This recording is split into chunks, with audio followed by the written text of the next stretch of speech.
دنک گڑھ میں ہر کام معمول کے مطابق چل رہا تھا۔ ہر کوئی اپنے اپنے کاموں میں مصروف تھا۔ اسکولوں میں گرمیوں کی چھٹیاں چل رہی تھیں۔ بچے گھروں میں بیٹھ کر اپنا ہوم ورک کر رہے تھے تو کچھ بچے باہر کھیل رہے تھے۔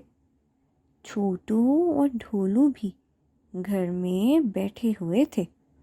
چھوٹو کہنے لگا کہ آؤ ڈھولو، ہم اپنا ہوم ورک کر لیں۔ آج ہم نے ہوم ورک نہیں کیا۔ وہ دونوں اب ہوم ورک کرنے میں مصروف ہو گئے۔ ہوم ورک کرنے کے بعد وہ دونوں ٹی وی دیکھنے لگے۔ یہ لوگ ٹی وی بہت ہی غور سے دیکھ رہے تھے کیونکہ ان کے پسندیدہ کارٹون جو لگے ہوئے تھے۔ اتنے میں وہاں ددو آ گئے۔ ددو کہنے لگے کہ اتنی دیر تک ٹی وی کے سامنے بیٹھ بالکل بھی ٹھیک نہیں ہے۔ تم دونوں اب ٹی وی بند کر اور کھانا کھاؤ۔ میں تم دونوں کے لیے کھانا لاتا ہوں۔ ددو ان کے لیے اور اپنے لیے کھانا لے آئے۔ اب ددو اور دونوں بچے مل کر کھانا کھانے لگے۔ ڈھولو کہنے لگا کہ ددو آج کا کھانا تو بہت ہی مزے کا بنا ہے۔ ددو کہتے کہ بیٹا، جب انسان کو بھوک لگی ہو تو اسے ہر چیز ہی اچھی لگتی ہے۔ تمہیں بھی ہوم ورک کرنے کے بعد بھوک لگی ہوئی تھی، اس لیے تمہیں کھانا بہت زیادہ مزے کا لگ رہا ہے۔ تم دونوں روز ایسے ہی محنت کیا کرو۔ یہ لوگ باتیں ہی کر رہے تھے کہ بارش شروع ہو گئی۔ بارش اچانک سے ہی بہت زیادہ تیز ہو رہی تھی۔ چھوٹو اور ڈھولو بارش دیکھ کر بہت زیادہ خوش ہو گئے تھے۔ دونوں ددو سے کہنے لگے کہ ددو، آپ کی اجازت ہو تو ہم باہر بارش میں کھیلنے چلے جائیں۔ ددو کہتے کہ ہاں بیٹا، ضرور جاؤ، مگر ایک بات یاد رکھنا کہ دونوں ایک دوسرے کا بہت دھیان رکھنا، اور ایک بات کہ بالکل بھی چوٹ نہ لگوا لینا۔ چھوٹو اور ڈھولو اب باہر کھیلنے چلے گئے۔ جب وہ باہر پہنچے تو دیکھا کہ للا اور رادھا بھی ادھر ہی موجود تھے۔ وہ دونوں ان کو دیکھ کر بہت خوش ہو گئے تھے۔ بارش میں کھیلنے میں انہیں بہت مزہ آ رہا تھا۔ اتنے میں ددو سوچنے لگے کہ جب تک بچے باہر ہیں میں تب تک آنکھ لگا لوں۔ ددو سو گئے۔ جب ددو اٹھے تو دیکھا کہ بارش ابھی بھی نہیں رکی تھی۔ بارش تو مسلسل ہوئے جا رہی تھی۔ وہ مسلسل بارش کی وجہ سے تھوڑے سے پریشان ہو، لیکن پھر انہوں نے سوچا کہ تب تک رات کا کھانا تیار کر لیتا ہوں۔ وہ کچن میں گئے اور کھانا بنانے لگ گئے۔ کھانا بنانے کے بعد انہوں نے چھوٹو اور ڈھولو کو گھر واپس بلایا۔ ددو کہنے لگے کہ بس بچوں، بہت کھیل لیا، اب واپس گھر آ جاؤ۔ اتنا کھیلو گے تو بیمار پڑ جاؤ گے۔ یہ دونوں اب اندر آ گئے۔ ددو نے کہا کہ تم دونوں ادھر ہی رکو، میں تمہارے لیے کھانا بنا کر لاتا ہوں۔ کھیل کھیل کر بہت زیادہ بھوک لگی ہوگی۔ ددو کھانا لے آئے اور یہ تینوں مل کر رات کا کھانا کھانے لگے۔ ڈھولو ددو سے کہنے لگا کہ بارش تو کب سے ہو رہی ہے، یہ ابھی تک رک کیوں نہیں رہی؟ تو ددو کہتے کہ میں بھی یہی سوچ رہا ہوں، یہ بارش تو بالکل بے موسمی ہے، اس سے ہمارا بہت زیادہ نقصان ہو سکتا ہے۔ جو فصلیں پکی ہوئی ہیں یہ اسے خراب کر دے گی۔ چھوٹو کہتا کہ پھر اس کو روکنے کے لیے آخر ہمیں کیا کرنا چاہیے؟ ہم آخر کیا کر سکتے ہیں؟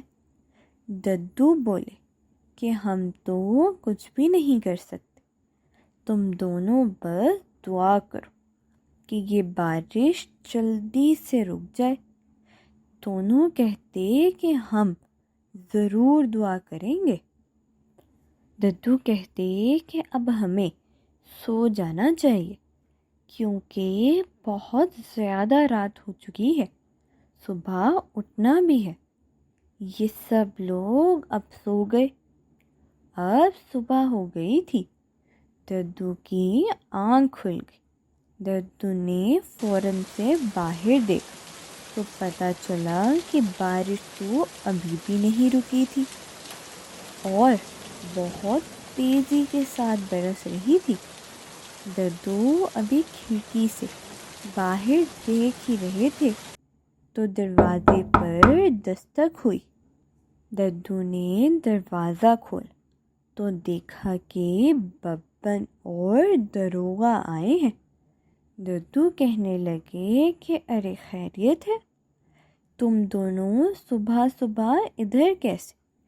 ببن بولا کہ کہاں کی خیریت ہے ددو، آپ تو حالات سے واقف ہی ہیں، دیکھیں تو صحیح کہ بارش کل سے نہیں رک رہی، میرا تو بہت زیادہ نقصان ہو رہا ہے۔ ہر کوئی اس طوفانی بارش سے پریشان ہو گیا ہے، کل سے کسی نے بھی سکھ کا سانس نہیں لیا، ہر کوئی بس یہی دعا کر رہا ہے کہ فوراً سے یہ بارش رک جائے۔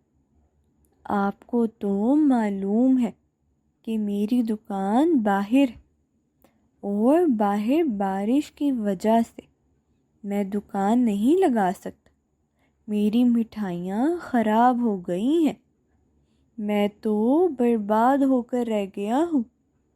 ببن رونے لگا۔ دروغہ کہتا کہ ارے بھائی رو تو نہیں، ہم سب ہی بہت پریشان ہیں، بازار میں لوگوں کے کاروبار بالکل بند ہے، کوئی بھی گھر سے باہر نہیں نکل رہا، ہر کوئی بارش سے بچ کر گھر میں بیٹھا ہوا ہے، لوگ اپنے کام پر جانے سے قاصر ہیں، یہاں تک کہ جانور بھی اس بارش سے بہت زیادہ پریشان ہیں، ان کو بھی چلنے کے لیے جگہ نہیں مل رہی، وہ نہ تو کچھ کھا پا رہے ہیں اور نہ ہی کوئی کام دے پا رہے ہیں، الٹا اتنی دیر بارش میں بھیگنے سے بیمار ہو گئے ہیں۔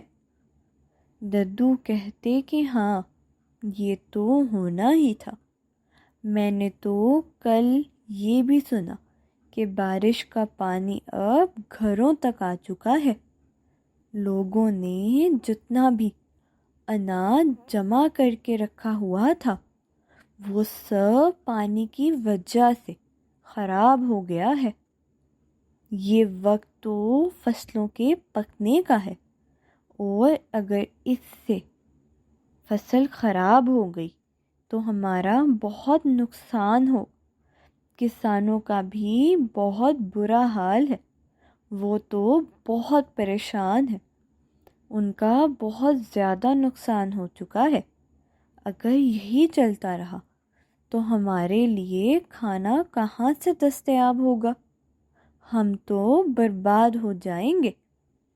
ببن کہنے لگا کہ مجھے تو لگتا ہے کہ ہمیں محل جا کر راجا کو یہ مسئلہ بتانا چاہیے، وہ ہی اسی پریشانی کا حل نکال سکتے ہیں، اور وہ بھی تو اسی پریشانی میں ہوں گے۔ یہ تینوں اب راجا کے پاس محل پہنچے۔ محل پہنچے تو راجا کہنے لگے کہ میں آپ سب کا ہی انتظار کر رہا تھا، مجھے معلوم تھا کہ آپ سب ضرور آئیں گے۔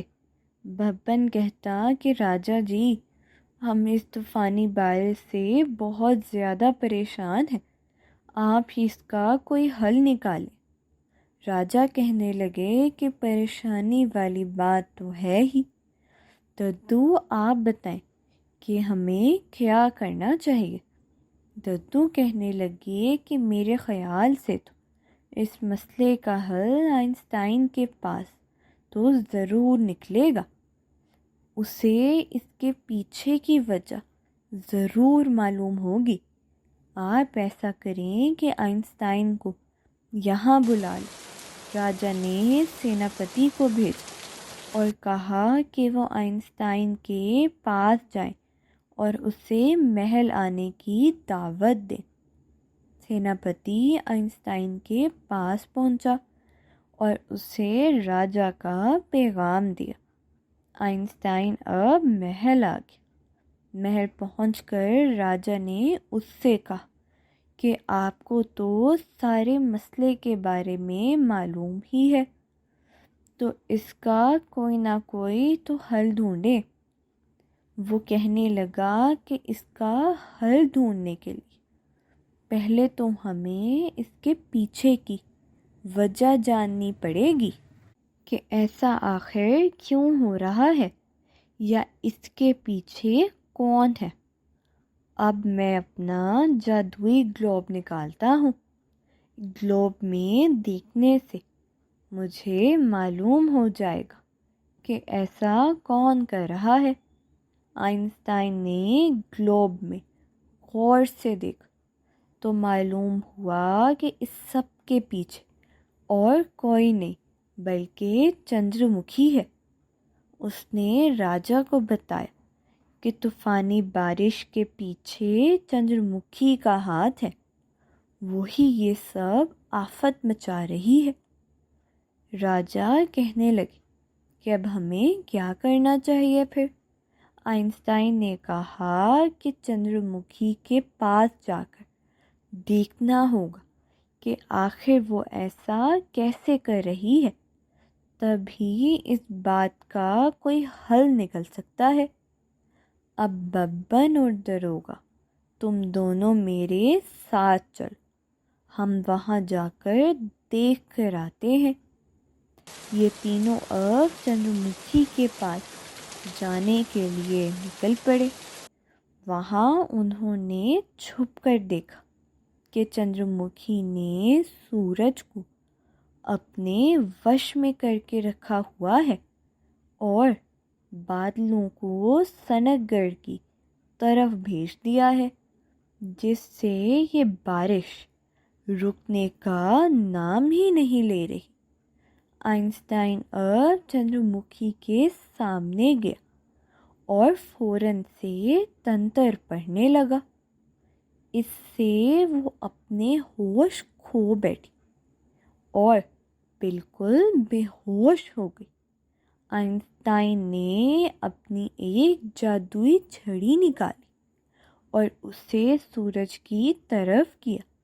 اس سے سورج اپنی جگہ پر واپس آ گیا اور جو بادل بارش برسا رہے تھے وہ سنک گڑھ سے دور چلے گئے۔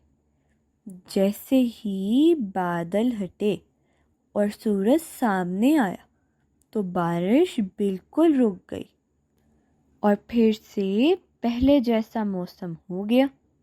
وہ لوگ اب چندر مکھی کو وہیں چھوڑ کر وہاں سے واپس آ گئے۔ یہ لوگ جب واپس محل پہنچے تو دیکھا کہ سب بہت زیادہ خوش تھے۔ یہ لوگ اب گاؤں کی طرف واپس آ رہے تھے۔ واپسی پر دیکھا کہ ہر کوئی اپنے کام پر پہنچ گیا ہے اور پھر سے وہی معمول شروع ہو گیا ہے۔ بارش کے ختم ہونے سے سب نے سکھ کا سانس لیا۔